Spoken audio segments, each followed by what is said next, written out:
Can you tell us? So you said the government has been talking about this. Can you be? Can you detail what exactly have they been Government saying? has said that Yeah.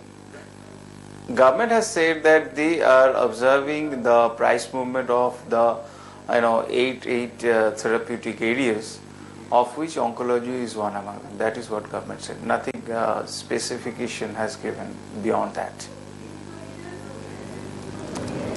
Right. No, and this would come under the essential medicines list. Yeah. I mean, the way they have done in this 108 formulations, I think they will bring those products, if there is any, into that area in terms of capping the ceiling, which will give the leeway of around 30% premium over and above the simple average price, or what they call SAP. That is the maximum you can increase. So, if this were indeed to happen, you're saying MNCs will be hit again. Yes. They will be hit. Which one? Which one specifically? I think those guys who have cancer portfolio currently, Glaxo, Sanofi. I think these are the guys, plus Novartis with Gleevec. Any other segment? Any other segments where you think? I think those we things can are basically again yeah. left to the imagination is that who are the product is going to get impacted. But therapeutically, yes. I mean, if this is the body language of the government, then definitely they are going to get tough if this kind of price rise happens. I mean, what happened is that once last year, July 1, that NLEM issue of 348 drugs comes into picture, we have seen there are enormous growth in non-NLEM drugs. And I believe that the basic objective of the companies was that they want to compensate the loss in NLEM drugs, and the basic belief is that the volume growth would not come overnight, so it will take over quite a significant period of time before getting those volume growth. I mean, definitely Augmentin has got growth, but not all of them has got that kind of growth. So I think there are enormous, stupendous kind of price increases happened. Sometimes it is 4 or 5 times happens. I mean, that is what my observation in the market space. So if those things happen, definitely that will attract government's observation, and that is a natural outcome which has come just day before yesterday. Industry bodies will argue that these kind of things increase regulatory uncertainty, etc. Surjit, but what's your view? I mean, as somebody who looks at the entire, I mean, you're an analyst, you look at financial impact on stocks, etc. But is the government justified in doing a lot of these things? I think yes, because the argue that regulatory uncertainty that happened in everywhere else. For example, US, Germany, or European countries. For example, I mean, nobody has gone out of the business, and nobody has stopped business in Europe. But the point is that the biggest price regulation happened in Europe. Is much more stringent than India. For example, Germany. I mean, it has just eroded the value of Dr. Reddy's buying of Beta-Pharm, and they have done provision more than what they have bought over there. I mean, overnight they just eroded 40% of their top line.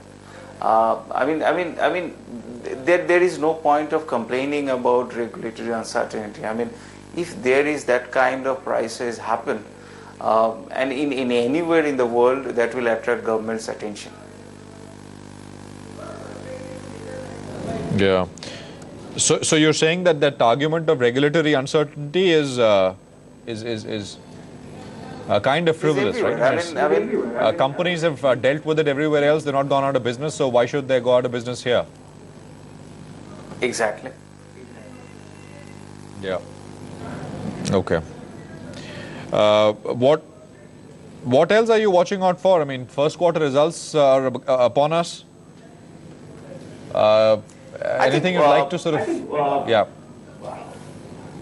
I would say, overall FY15 will not be as great as it was FY14, particularly some of the guys who has got really good benefit over there.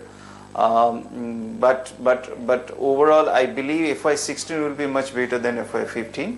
Q1 will be mostly tepid, but it will be the good quarter for the guys who have quite a good leverage and got impacted because of rupee depreciation.